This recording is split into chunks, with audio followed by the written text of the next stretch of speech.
Dans One Piece, tu as les fruits du démon qui confèrent des pouvoirs surnaturels à ceux qui en ingurgitent. Jusque là, je t'apprends rien. Ces pouvoirs, on en voit de toutes sortes et de toutes les couleurs. Ça passe de la transformation physique à la génération d'un élément, rendant la diversité proposée par les fruits juste incroyable. Dis-toi juste que tant que l'humain aura de l'imagination, il y aura des fruits du démon dans One Piece. C'est aussi simple que ça. Mais aujourd'hui, dans cette vidéo, on va voir des fruits du démon totalement spéciaux. C'est-à-dire qu'ils ont des particularités que d'autres fruits du démon similaires ou de la même catégorie ne pourraient pas avoir. D'ailleurs, certains d'entre eux sont catégorisés comme spéciaux et ça passe parfois inaperçu. Ces fruits du démon font donc partie des plus puissants existants et combinés à un personnage possédant une grande force, ça crée un adversaire ou un allié redoutable. Et la plupart du temps, ils sont introduits comme possédant des capacités uniques et c'est dans cette vidéo que nous allons les recenser et en parler. D'ailleurs, restez bien jusqu'à la fin les bros, j'ai une annonce à vous faire sur ma toute première convention manga qui arrivera à la fin du mois. Allez, commençons et n'oubliez pas le petit pouce bleu à la fin de cette vidéo si elle vous a plu les bros. Le Moshi Moshi no Mi de Katakuri. On commence avec le personnage à l'origine du plus grand débat de One Piece sur internet, Charlotte Katakuri. Il fallait absolument que je parle de son fruit du démon dans cette vidéo car il est absolument exceptionnel. Cependant, j'ai un peu peur de vous spoil car je sais que tout le monde n'est pas à jour. Alors je vais être clair avec vous, je ne parlerai aucunement du déroulement du combat ni du vainqueur. Je vais simplement me contenter de parler de son fruit du démon, ce qui inclut malgré tout quelques passages furtifs du combat. Si vous ne voulez malgré tout pas vous faire spoil, vous pouvez passer au personnage et fruit du démon suivant. Mais je le redis une dernière fois, le spoil ne sera que très léger. Je vais juste parler des capacités de son fruit du démon, rien de plus. Bon alors Katakuri possède un paramécia dit spécial et non un Logia comme cela a été annoncé dans le chapitre 863.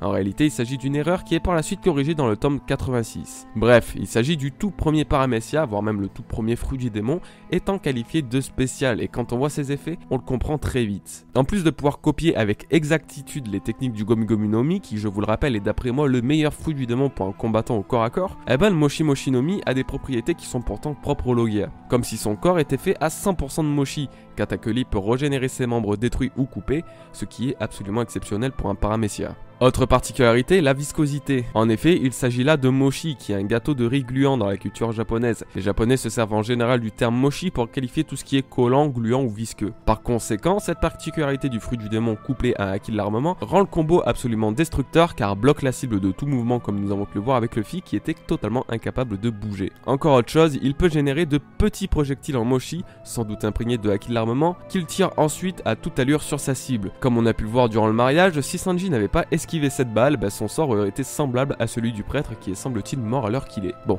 ok c'est cool mais c'est tout. Non, bien évidemment, la monstruosité ne s'arrête pas là. Sa technique Peerless Donut lui permet, grâce à son éveil, de générer une sorte de mochi flottant directement par le sol. Avec ce mochi, il peut créer des bras imbibés de haki contrôlés par ses propres mouvements de poing. Donc rendez-vous compte, en plus de pouvoir porter des coups d'une puissance extrême, ce fruit donne aussi la capacité d'attaquer à distance en plus de restreindre les mouvements de l'adversaire. Il permet de générer des projectiles, de régénérer ses membres et peut être d'une utilité remarquable dans le cas où l'utilisateur est un pro de haki l'observation comme Katakuri. Que dire de plus, il s'agit sans doute du top des paramécias d'après moi en termes de polyvalence, de puissance et de défense. Le Goro Goro no Mi d'Ener. Bon, on va parler de Dieu ainsi que l'un des Logias les plus forts de One Piece, le Goro Goro no Mi. J'en ai déjà beaucoup parlé par le passé, le Goro Goro no Mi d'Ener est pour moi le deuxième Logia le plus puissant, juste après un certain fruit du démon que je mentionnerai un peu plus loin dans la vidéo. Et à vrai dire, il s'agit d'une vérité dite dans le manga.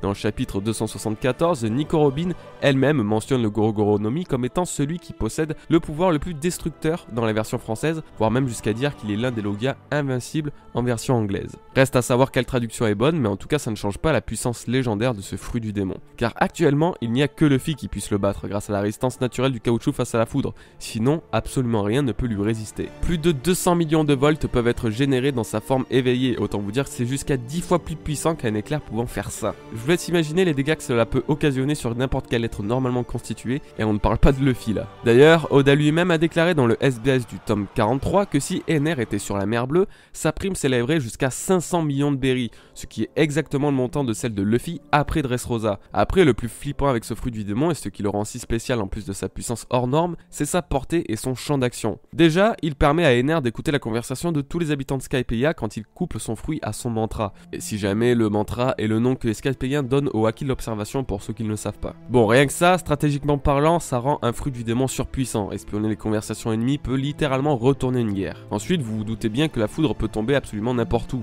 Et c'est le cas avec le Gorogoro no Mi. Quel que soit l'endroit, Ener peut lancer la foudre sans se déplacer. Couplé à sa capacité d'entendre n'importe quelle conversation, le Gorogoro no Mi permet la localisation et l'éradication de n'importe qui dans le secteur en quelques secondes sans lever le petit doigt. Je pense qu'il s'agit du fruit du démon avec la plus grande ampleur et champ d'action avec le Guragura no Mi de Barbe Blanche, avec l'avantage de ne pas être obligé de détruire le monde à chaque fois qu'une attaque est lancée. Enfin si, il a aussi plus ou moins la capacité de détruire le monde grâce au Reigo. Quand on sait qu'avant les 2 ans, il pouvait canaliser une sphère d'énergie assez grosse pour y éradiquer une île, peut-être qu'après les 2 ans, cette attaque aura gagné en puissance, allant jusqu'à exploser les plus grosses îles du monde.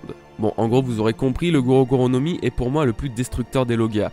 Reste plus qu'à apprendre à Ener à s'en servir à la perfection et il pourra one-shot Barbe Noire, Kaido, Luffy, Shanks et même devenir le roi des pirates, Easy Win.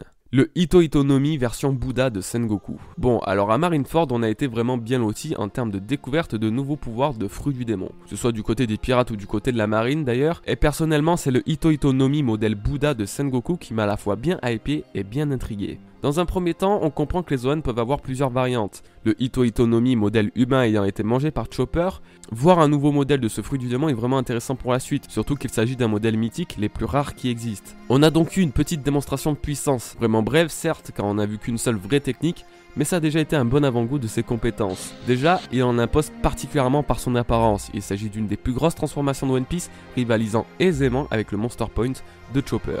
Tu rajoutes à ça une couleur dorée ultra brillante et tu as le Ito Ito no Mi version Bouddha. Après, lorsqu'il frappe Luffy, ce dernier se met à saigner. J'en déduis que l'onde de choc et la puissance dégagée en Bouddha lui permet d'avoir les effets du Haki sans spécialement l'utiliser. Ce serait donc l'une des spécificités du Zoan mythique du Bouddha. D'ailleurs, cette puissance dégagée semble particulièrement intense quand on analyse les dégâts occasionnés à l'équipage de Barbe Noire. En un seul coup, il les a tous touchés et blessés sans que quiconque puisse esquiver. Bon, certes, ça n'a pas été suffisant pour vaincre l'équipage de Barbe Noire, ce sont des monstres de puissance et de résistance. Mais l'idée était là. Du coup, qu'est-ce qui rend ce fruit du démon si spécial? Il s'agit quand même de la première manifestation d'une divinité dans One Piece. Généralement, on parle beaucoup de démons, etc., mais très peu de divinités telles que Bouddha. Le fait de voir sa manifestation, qui plus est grâce à un fruit du démon, ça laisse porte ouverte à de nombreux autres Zoan mythiques liés au grand nom de la mythologie. Puis j'imagine qu'on verra d'autres Zoan de ce style à l'avenir, peut-être même chez Kaido, qui sait.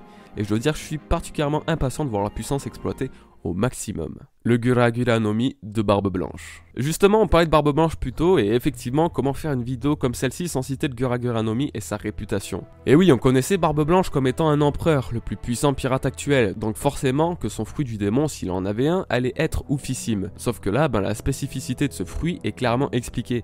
Il a la puissance nécessaire pour détruire le monde, littéralement. Le Guragura no Mi permet donc à son possesseur de manipuler les vagues sismiques afin de générer des tremblements de terre. Ce qui est marrant, c'est qu'il s'agit là d'un paramécia, alors que les paramécias sont souvent considérés comme inférieurs et faibles par les possesseurs de Logia par exemple. Bon alors bien sûr, chaque utilisation du fruit ne met pas le monde au bord de la destruction. A vrai dire, même à Marineford, il n'a pas été utilisé à une si grande puissance que ça. Pourtant, nombreuses sont les fois où l'île de Marineford a justement failli être coulée, justifiant donc entièrement quand même la réputation du Guragura no Mi. Parlons désormais un peu de ses compétences, ses capacités. Bien qu'il ait des effets dévastateurs sur l'environnement, le Guragura no Mi a surtout cette particularité de pouvoir être utilisé dans une zone très restreinte, limitant les dégâts collatéraux. C'est comme ça que Barbe Blanche a utilisé la plupart du temps. Il enrobait son point d'énergie sismique et portait un coup d'une grande puissance que seul l'adversaire semblait ressentir. Alors je sais que c'est totalement con, mais personnellement je me suis toujours demandé quelle douleur cela pouvait occasionner. Non, parce que se prendre un coup par Luffy, Sanji ou Zoro, on se doute à peu près, mais quelque chose d'aussi abstrait que de l'énergie sismique, personnellement ça a beaucoup travaillé mon imagination.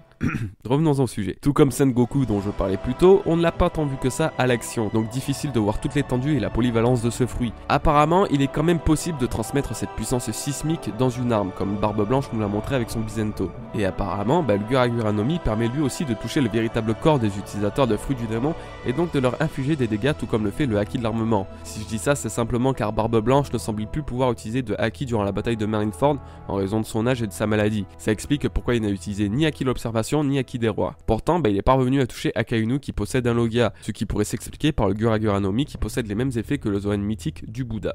Bon, quoi qu'il en soit, on a encore beaucoup de temps devant nous pour connaître le vrai potentiel de ce fruit, étant donné que Barbe Noire l'a assimilé et semble prêt à l'exploiter au maximum. Le Yami Yami no Mi de Barbe Noire. Ah tiens, parlons de Barbe Noire et de son Yami Yami no Mi. Forcément, je me sentais une fois de plus obligé de parler du fameux et terrifiant fruit des ténèbres dans cette vidéo qui recense les fruits du démon aux capacités vraiment spéciales. Je pense que c'est le moment ou jamais de faire le point sur ce fruit qui a remué tant de vagues dans le monde de One Piece. Bah oui, si on y pense, c'est à cause du Yami Yami no Mi que Barbe Noire a tué un de ses camarades. Et c'est parce qu'il a tué un de ses camarades qu'il se voit chassé par Ace. Et c'est parce que Ace le chasse qu'il finit par se faire attraper sur l'île de Banaro. Et donc vous connaissez la suite, c'est à cause des événements sur l'île de Banaro que Ace se retrouve enfermé dans Impel Down afin d'être exécuté à Marineford, etc. etc. Cependant, pouvons-nous réellement en vouloir à Barbe Noire d'avoir fait tout ça pour un fruit du démon? Vu les pouvoirs de celui-ci, il a clairement sa place de fruit du démon le plus puissant de l'œuvre et il se combine à merveille avec les projets machiavéliques de Barbe Noire. D'après moi, la plus grande capacité du Yami Yami no Mi de Barbe Noire, c'est de pouvoir faire assimiler un deuxième fruit à son possesseur. Beaucoup pensent que si Barbe Noire peut manger 2 fruits, c'est à cause du fruit du démon du Cerbère lui octroyant l'occasion de posséder au total 3 fruits du démon, mais personnellement je suis absolument pas convaincu avec ça. Vous pensez pas que si Barbe Noire a recherché toute sa vie le Yami Yami no Mi, c'est grâce à sa compétence ultime de pouvoir extraire et ingérer un deuxième fruit du démon? Pour moi ça fait juste partie de son plan, c'est logique. Il voulait posséder ce fruit pour sa puissance déjà très grande et ensuite l'utiliser pour vaincre Barbe Blanche et ainsi récupérer le Gura no Mi. Tout simplement. Bon bref, parlons un peu des autres pouvoirs du Yami Yami no Mi. Sinon je serais capable de parler pendant au moins 1 heure des plans de Barbe Noire et à quel point il a absolument tout géré à la perfection. Le Yami Yami no Mi possède une sorte de dimension propre à ses compétences, une sorte d'espace illimité où est stocké les objets ou matériaux préalablement aspirés par ses pouvoirs. Un peu à la façon de Blueno et de ses portes dimensionnelles, sauf que dans le cas du Yami Yami no Mi, il s'agit simplement des ténèbres. Il permet aussi et surtout de neutraliser les autres fruits du démon, et c'est ce qui fait l'une des plus grandes particularités du Yami Yami no Mi. Pas besoin d'utiliser de haki de l'armement, le pouvoir des ténèbres outrepasse tous les codes établis jusque-là. Donc en théorie, aucun Logia ne pourra avoir d'effet sur le fruit des ténèbres, pas même le Goro no Mi, car la foudre peut très bien tomber sur Barbe Noire, son fruit du démon sera là pour absorber tous les dégâts à condition qu'il utilise la technique Kurozu. Après, le Yami Yami no Mi possède une certaine faiblesse, malgré toute la puissance qu'il dégage, il est beaucoup plus sensible aux attaques des fruits du démon et ne peut pas les éviter car comme vous le savez, les ténèbres aspirent tout. Donc certes, ce fruit est vraiment redoutable, mais un simple manque d'attention et un Luffy sauvage sur Gear peut apparaître et porter un coup d'une grande puissance qui sera impossible à esquiver. Personnellement, j'ai une fois de plus hâte d'en savoir plus à propos de ce fruit. Entre le Yami Yami no Mi et le Gura no Mi, Barbe Noire va bien nous satisfaire la prochaine fois qu'il se battra. Eh bien voilà les gars, avant de se quitter, je vais vous parler de la Pen Art Game, la convention où je suis invité. Alors, elle va se dérouler à Brest le 28 et 29 avril de 10h à 18h. L'entrée sera de simplement 2 € et vous pourrez m'y retrouver sur place dans mon propre stand. Des activités seront normalement prévues ainsi qu'une conférence et le chef Otaku sera lui aussi présent à la convention. Donc voilà, ça va être vraiment cool, je stresse beaucoup car il s'agit de ma toute première convention, mais j'ai aussi énormément hâte de pouvoir rencontrer quelques-uns d'entre vous. Donc je vous en parlerai encore mieux à l'avenir, mais au moins déjà vous êtes au courant. Donc voilà les bros, merci à vous d'avoir regardé cette vidéo et à très vite pour une nouvelle théorie. Peace.